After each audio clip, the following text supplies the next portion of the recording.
Dua saudari hanya mengatakan satu kalimat, sudah makan.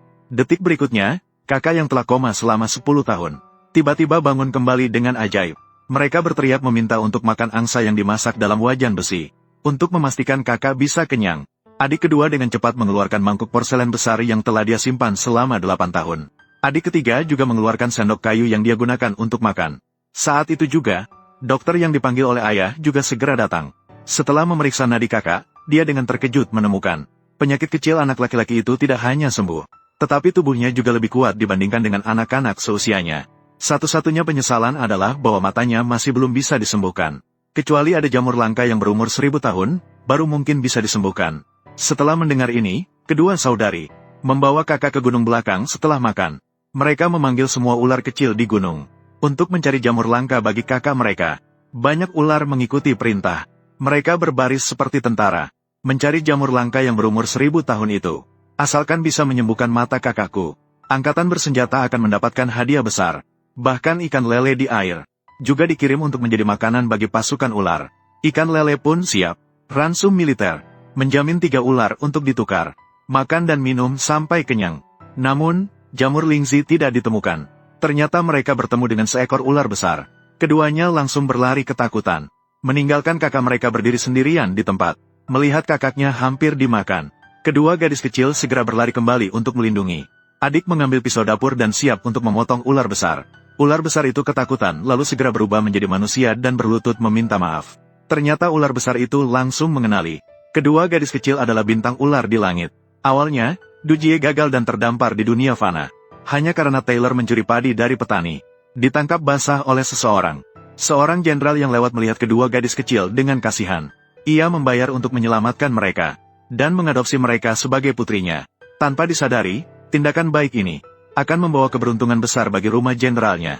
Begitu masuk ke dalam, pria itu melihat pengurus rumah dan pelayan berlutut di depan pintu kamar anaknya sambil menangis terisak. Setelah ditanya, dia baru mengetahui kondisi penyakit anaknya semakin parah. Maka dia segera bergegas masuk ke dalam ruangan. Hasilnya dia menemukan anaknya sudah dingin.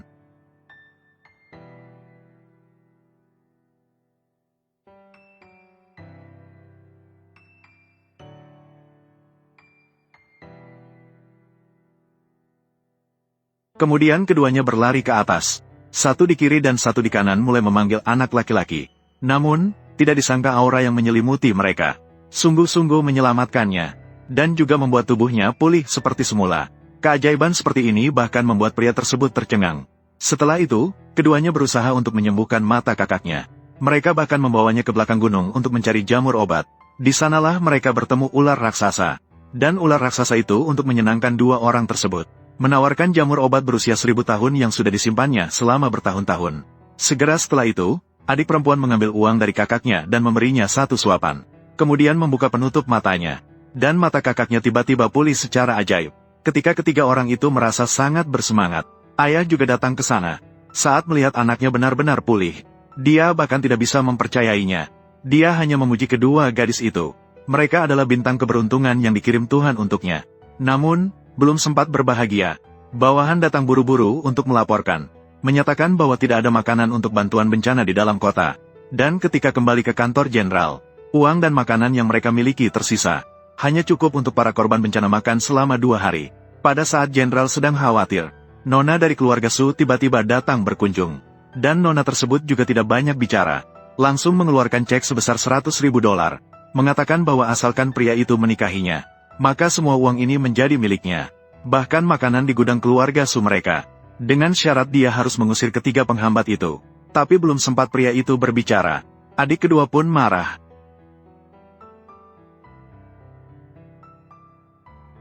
Dalam kejaran marah adik kedua, wanita licik itu akhirnya pergi dengan kemarahan.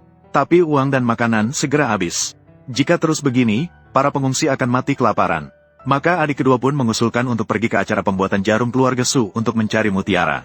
Jika beruntung menemukan barang yang sangat berharga, bukankah itu bisa membantu ayah mereka melewati masa sulit? Tapi kedua adik perempuan tidak punya uang. Mereka hanya bisa meminta kakak untuk mengeluarkan tabungan kecilnya. Hanya $3 saja. Sama sekali tidak cukup untuk masuk ke acara pembuatan jarum. Tapi adik kedua yang cerdik sudah memikirkan cara.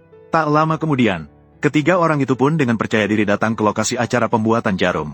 Saat pelayan di pintu bersiap untuk memeriksa dana, adik kedua malah menggunakan $1 sebagai uang tip. Berhasil membeli hati pelayan itu.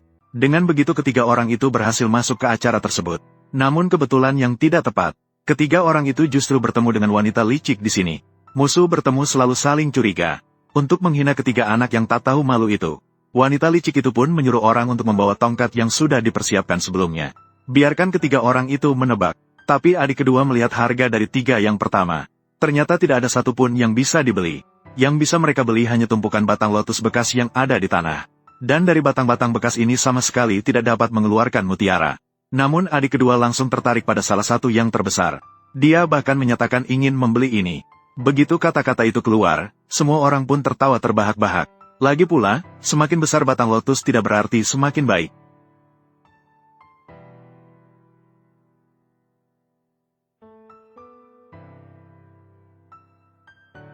Kemudian adik kedua menyatakan jika dia bisa mengeluarkan mutiara, maka wanita berhati licik itu harus membuka gudang makanan keluarga Su untuk membantu para korban. Tetapi saat kedua belah pihak sedang menandatangani kontrak, pria itu juga bergegas datang. Namun pada akhirnya dia tiba sedikit terlambat. Taruhan sudah ditentukan. Namun saat si pembuka batang bersiap untuk memotong, gadis kecil itu menghentikannya. Dia bahkan menyatakan bahwa batang lotus ini tidak perlu dipotong dengan pisau.